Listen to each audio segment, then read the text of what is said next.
Hi, I'm Cary Gitter, Associate Editor, SME Media. I'm here with Kartik, Iyer, Head of Smart Factory for TRUMPF. We're at the FABTECH show floor. And so Kartik, tell us a bit about the concept of a smart factory, what that means and how that plays out.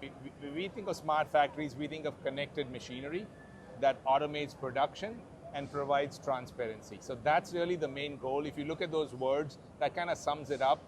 And from there, we go deeper into what does connection mean? How many processes are we connecting? Is it cutting and bending? Is it cutting, storage, and material handling and welding? So how far do we go in that process?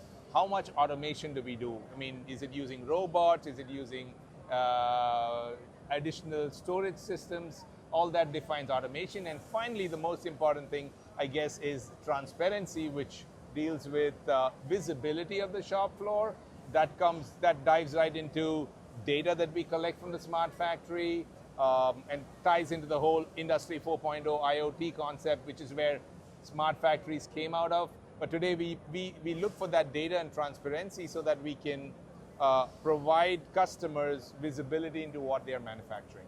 I see. And so TRUMPF has its own smart factory in Chicago and also recently opened one within the last year in Connecticut. Can you tell us a bit about what's going on at that new facility in Farmington? Yeah, it's a 55,000 square feet factory with a completely integrated cutting, bending, welding, and painting process. We have a stopper system which is connected to multiple cutting machines like a laser machine which can cut and sort parts. We have a 24 kilowatt laser with a part master which can do thicker plate or thicker gauge material. We have a TRUMPF 5000, which is a punch combination machine, also which can cut and sort part, but a beauty of a punch combination, you can do a lot of secondary operations like tapping, threading, bending on the punching machine. And that we have automated bending. We have robotic bending machines which then take these cut parts. So once the parts are cut, they go through the storage system to the bending machine and the robots pick it up and bend it. And then they put it back into our storage machine and it goes right into our paint line where somebody hangs it on the paint line. Now this entire system is driven by our MES software, which is called Ocean, which is kind of the core or the brains of the smart factory. It's driving the data that's telling each machine what it needs to do. It receives information from our SAP ERP system and then schedules it onto the different machines, giving operators direction on what to produce, when to produce, and also how to produce. Right. Finally, we also have a laser welding system over there, like the True Laser Welding Weld 5000 you see behind me. And that machine's used to also weld parts on the machines that we make. In Farmington, we used to make all our laser machines, the 1, 3, and 5 series.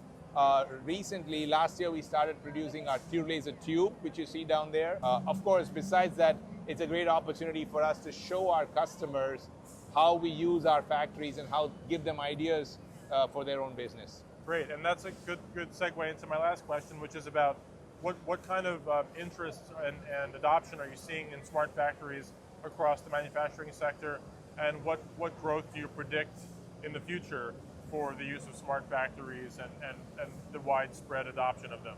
Yeah, I mean, now going back to maybe 2018 when we opened our Hoffman Estate facility and we coined the smart factory phrase there, and we kind of went all in to design this idea of building a factory, calling it and making it a smart factory. It's really, obviously there was a learning curve both for us and for our customers, right. But there has been tremendous adoption. We have over 300 smart factories in North America since TRUMPF has been doing this. We continue to see that growing.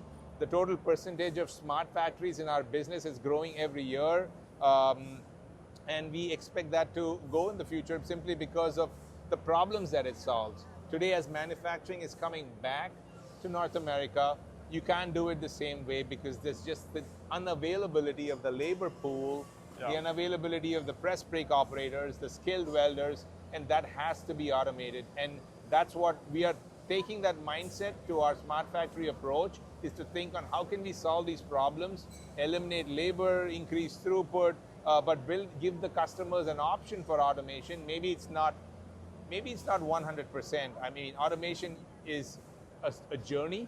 Yeah. You start at a certain point and you ultimately get to where you want to be. And I think we believe we have a path to take our customers on that journey.